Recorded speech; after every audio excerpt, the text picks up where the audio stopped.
It's ISUPK. That's all I know. Let's see what they say, though. For eternity. And then what? There'll be no more white man. As long as you can live being my slave and having to spit on my grass in the hot sun with no sunscreen, that's how long your people will last. Right. Other than that, you will be... Is that what you want? You want white people to spit on your grass? After that, you will be a dinosaur. It will be what happened, what y'all people did to all the animals that are extinct is going to happen to you. You're going to become extinct one day. Right. And the rest of the people on earth, yes, I want it to be that way. For the iniquity, I'm telling you, for the iniquity of your fathers, because of what your fathers did to my people. Well, right. I don't ever want to see your face again, except for in a museum. Right. Book. You might see on Netflix. That's it. Like jokes? You got it up. So wait, Okay. Now I know why I clipped this. Why do they assume now?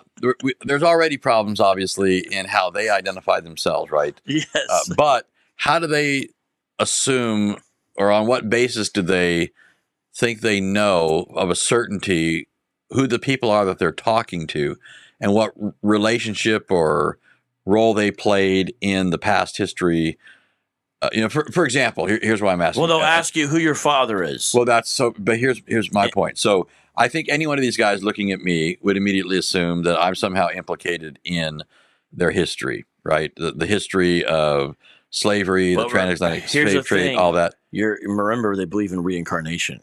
Okay, So if you didn't do it in the 1800s, you did it before. Okay, but so here's my question. So my family came over here in the 1900s. Yes. Right. But let's say you're an Edomite. Prior to that, you were also, in your previous incarnation, still a member of a wicked race and still oppressed in some way God's people, going all the way back to the days of Esau. So it's not just in the 1800s. Mm-hmm. It's all the times before that. Do you see what I'm saying? That requires a whole lot of things to be true. But that's important to understand. So the reincarnation bit allows them to condemn anyone they think is of another nation. So they'd also have to assume then that a person can't come back as an Israelite or have been an Israelite and now come back as an Edomite. They don't believe in those kind of category jumpings. But here's what's fascinating. On what basis? That's the thing. Since reincarnation is not in the Bible, where are the rules for reincarnation? They essentially make up the rules for reincarnation since there's no biblical parameters because it's an unbiblical doctrine. So one thing they say is you can't go from a Gentile to an Israelite, number one. Number two, a lot of them will say you can't tribe jump. But remember, one Westers believe that Messiah was King David, and before that he was Moses. What's the problem with that if you can't tribe jump? Well, two different tribes. Moses was a Levite, but David was of Judah. So apparently, if Messiah is those two people, which according to one Westers they believe, you can tribe jump. So how does that work? Not only that, let's say you can only be an Israelite. Let's just grant that assumption. Where's the guarantee you can't go from male to female and female to male? Some of you one Westers out there might have been a woman in a previous life, and you can't tell me any reason from the Bible that you know that you weren't. Sounds like some transgender stuff to me. Mm-hmm. Right. Now let's listen. Is that why some of them were wearing aprons last night? Why did you? Might could be. Why did you? Oh man, that was too good. Little remnant of the previous. I kept thinking they looked like they were about to go into the kitchen. Oh man, I always think of art class, like with smocks.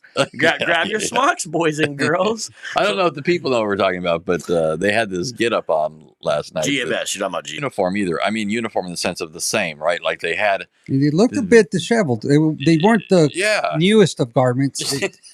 Yeah. Well, they would say that's how the prophets of old dressed, sackcloth and ashes. So they deride the Hollywood look of the other camps. You see what I'm saying? Yeah. Shout out to Rick Ruiz. He says, sending a lot of blessing to all from South Central LA. Much love to you back. Hey. Yeah. Okay, so I'm gonna play this one more time. I like this because it just shows the level of like hatred and disdain. Who talks this way? And he's saying the weirdest thing. He's referring to people watering his grass by spitting on it. That's what he's saying. That's what he's saying. Oh, well, I'll have to get that later. You can take it if you need to or something. No, I'm just... I got you. Here we go. Let's check this out. Eternity. And then there'll be no more white men. So he said, he's talking about what's going to happen in the future, right? So this is back to One West eschatology. And the guy he's talking to says, so there's going to be no more white. You're able to handle what I put on you as a slave master. As long as you can live being my slave and having to spit on my grass in the hot sun with no sunscreen, that's... I love the level of detail. You know, who has thought about this? Right? You know what I'm saying? Who has thought about this much? Someone look up 561. What area code is that? Is that Florida? Is that Georgia? What is that? Because the reason I say is wherever our 561 area code is, that's where this ISUPK, I don't know what UPK camp this is. Someone let me know what 561 is. We'll find out where they're at. How long your people last? Right. Other than that, you will be... Is that what you want? You want white people spit on your grass? After that... Is that what you want? So, That's Florida. Okay, Florida. Now it comes on the screen. Okay. So this is ISUPK Florida. Okay. So this guy is shocked. And part of the reason why I do what I do is to try to have people not be shocked. That way you can deal with their arguments. I like to try to take away the shock factor, you know, because they get a lot on the sneak attack of how ludicrous what they say is to you. Because then you're not really, you're wheeling on your heels without responding properly. You see. You will be a dinosaur. It will be what happened, what y'all people did to all the animals that are extinct. So they blame, apparently, Edomites for making all the animals extinct.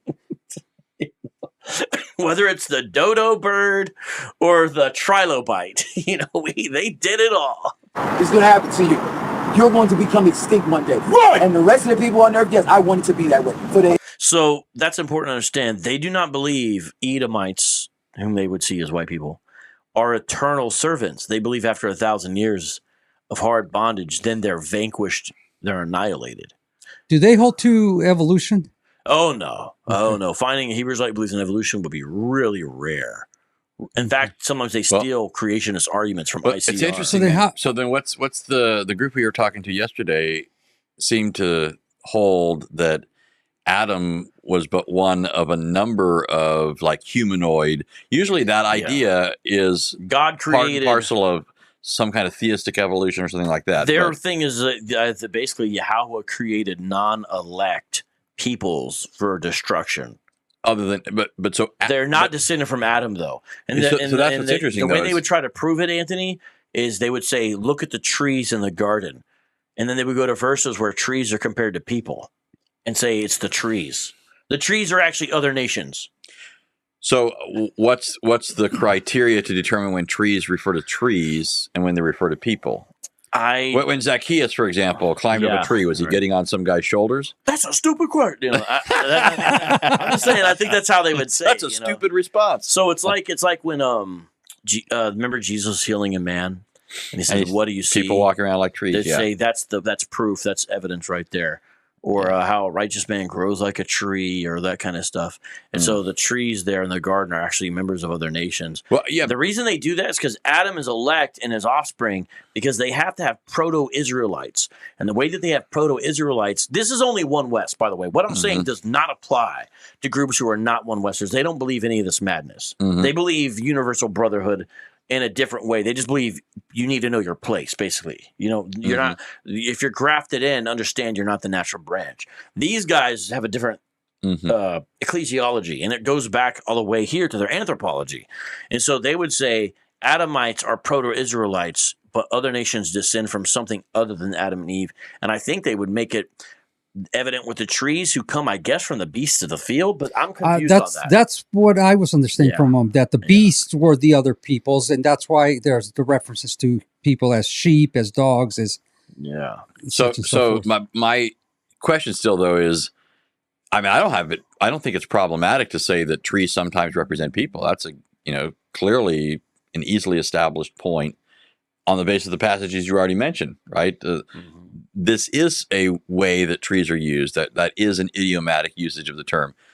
My question would be, how do you determine when you go to Genesis that here you have a trope, right? Here you have this figurative usage of the terms, because you can't just do that. It is not a psalm where you might expect figurative terms. My guess is if someone was going to review this show, they might say, look at these Edomites confounded.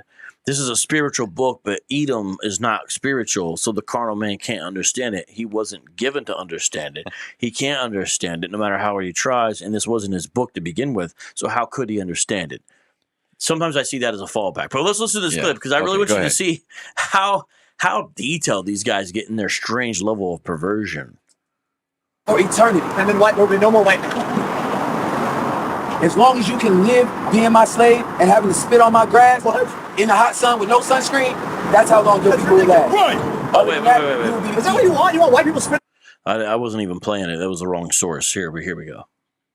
I'm telling you, for the iniquity of your fathers, because of what your fathers did to my people. Well, I don't ever want to see your face again, except for in a museum. Right. Book. You might see it on Netflix.